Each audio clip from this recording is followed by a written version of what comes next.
suis Bruno Pourré, donc manager du groupe des TSU. Nous avons 2 sociétés en Val d'Oise, une en Seine-Saint-Denis et 2 sur la région, sur Paris.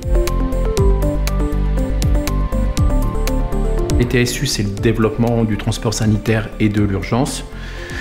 Et c'est un groupement qu'on a voulu à part parce qu'on n'arrive pas trop à rentrer dans le système existant. On a une vision de la profession qui nous est propre et on a du mal à retrouver ça chez nos collègues. On a à peu près, le groupement représente 110 personnes avec une cinquantaine de véhicules et en termes de chiffre d'affaires, on est entre 10 et 12 millions de chiffre d'affaires. C'est entre 360 et 400 missions par jour.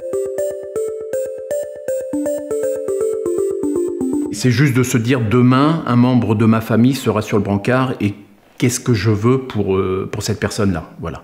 Donc pour moi, la réponse est simple, j'essaye de fournir la meilleure qualité possible aux patients. À la base, c'est surtout les normes, puisqu'on est normé 9001 sur la qualité, nous sommes normés 18001 l'OSAS, qui est la future 45001, sur l'hygiène, la santé et la sécurité, et nous avons aussi la norme ISO 14001 sur l'environnement. Et depuis vendredi 18 septembre, on est labellisable THQSE. Ces normes, en définitive, nous aident à nous structurer correctement.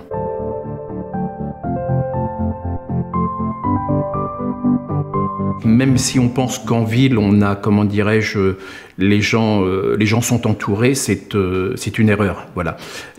Quand vous vieillissez, vous êtes de plus en plus seul, et en plus, quand vous êtes face à la maladie, vous êtes encore plus seul.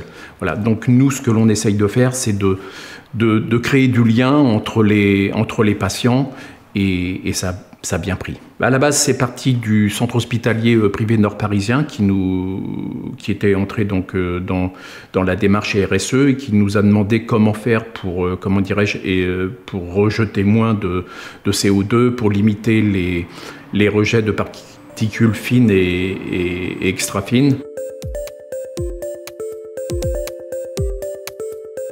En 2015, nous faisions 200 000 km par an. Avec les patients, et là en 2019 avec comment dirais-je, avec le covoiturage, on est descendu à 119 000 km. On avoisine les 50% en transport simultané à 2 personnes et on avoisine les 9% avec 3 patients. Depuis le début de cette action, nous on a réussi à réduire nos rejets de CO2 de quasiment 24%. Depuis 2015, nous avons fait faire presque un demi-million d'économies à la sécurité sociale avec le transport partagé.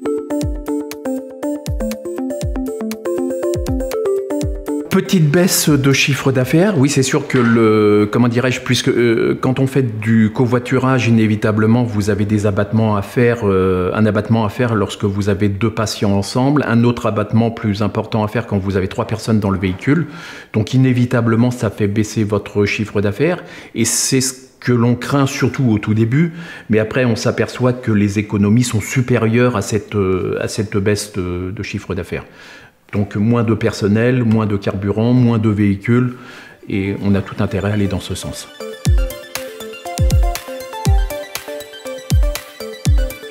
Nous avons fait un constat très simple, c'est que le transport en ambulance n'est pas toujours justifié.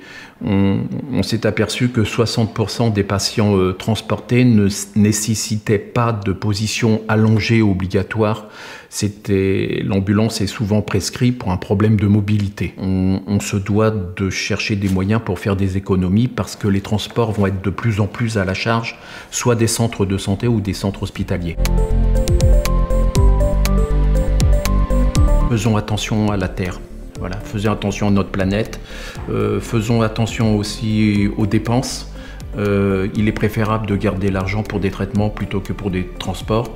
Donc soyons novateurs, essayons de faire évoluer, comment dirais-je, la profession correctement.